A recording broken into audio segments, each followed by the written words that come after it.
مجھے زہیر بن حرب اور علی بن حجر سعدی نے حدیث بیان کی، الفاظ زہیر کے ہیں۔ ان دونوں نے کہا ہمیں اسماعیل بن ابراہیم نے حدیث سنائی، کہا ہمیں ایوب نے ابو قلابہ سے حدیث بیان کی، انہوں نے ابو محلب سے، اور انہوں نے حضرت عمران بن حسین رضی اللہ تعالیٰ عنہ سے روایت کی۔ انہوں نے کہا ثقیف بنو عقیل کے حلیف تھے۔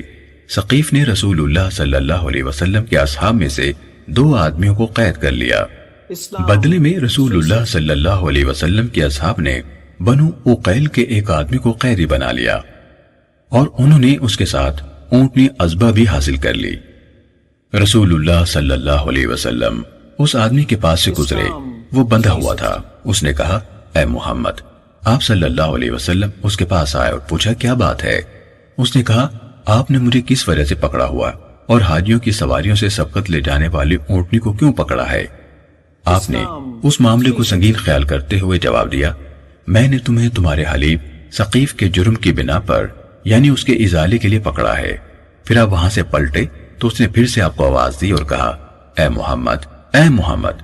رسول اللہ صلی اللہ علیہ وسلم بہت رحم کرنے والے نرم دل تھے۔ پھر سے آپ اس کے پاس واپس آئے اور فرمایا کیا بات ہے؟ اس نے کہا اب میں مسلمان ہوں۔ آپ نے فرمایا اگر تم یہ بات اس وقت کہتے جب تم اپنے مالک آپ تھے یعنی آزاد تھے تو تم پوری بھلائی حاصل کر لیتے، اب بھی ملے گی لیکن پوری نہ ہوگی۔ پھر آپ پلٹے تو اس نے آپ کو آواز دی اور کہا اے محمد، اے محمد۔ آپ پھر اس کے پاس واپس آئے اور پوچھا کیا بات ہے؟ اس نے کہا میں بھوکا ہوں، مجھے کھانا کھلائیے، اور پیاسا ہوں، مجھے پانی پلائیے۔ آپ نے فرمایا ہاں یہ تمہاری فوراً پوری کی جانے والی ضرورت ہے۔ اس کے بعد معاملہ طے کر کے اسے دونوں آدمیوں کے بدلے میں چھوڑ دیا گیا۔ اونٹنی پیچھے رہ گئی اور رسول اللہ صلی اللہ علیہ وسلم کے حصے میں آئی، لیکن مشرکین نے دوبارہ حملہ کر کے پھر اسے اپنے قبضے میں لے لیا۔ کہا بعد میں غزوہ ذات القرد کے موقع پر مدینہ پر حملے کے دوران ایک انصاری عورت قید کر لی گئی اور ازبہ اونٹنی بھی پکڑ لی گئی۔ عورت بندھنوں میں جکڑی ہوئی تھی۔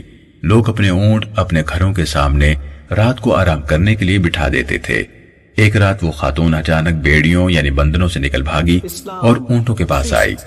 وہ سواری کے لیے جس اونٹ کے بھی قریب جاتی وہ بلبلانے لگتا تو وہ اسے چھوڑ دیتی، حتیٰ کہ وہ ازبہ تک پہنچ گئی تو وہ نہ بلبلائی۔ کہا وہ صدائی ہوئی اونٹنی تھی تو وہ اس کے پیٹھ کے پچھلے حصے پر بیٹھی اور اسے دوڑایا تو وہ چل پڑی۔ لوگوں کو اس کے جانے کا علم ہو گیا، انہوں نے اس کا تعاقب کیا لیکن اس نے انہیں بے بس کر دیا۔ کہا اس عورت نے اللہ کے لیے نظر مانی کہ اگر اللہ نے اس اونٹنی پر اسے نجات دی تو وہ اسے اللہ کی رضا کے لیے نحر کر دے گی۔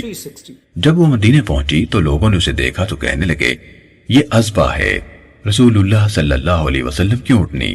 وہ عورت کہنے لگی کہ اس نے یہ نظر مانی ہے کہ اگر اللہ نے اسے اس اونٹنی پر نجات عطا فرما دی تو وہ اس اونٹنی کو اللہ کی راہ میں نحر کر دے گی۔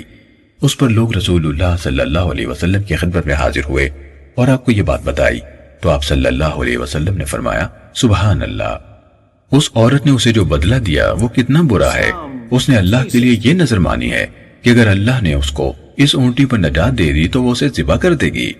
معصیت میں نظر پوری نہیں کی جا سکتی، نہ ہی اس چیز میں جس کا بندہ مالک نہ ہو۔ ابن حجر کی روایت میں ہے اللہ کی معصیت میں کوئی نظر جائز نہیں۔ صحیح مسلم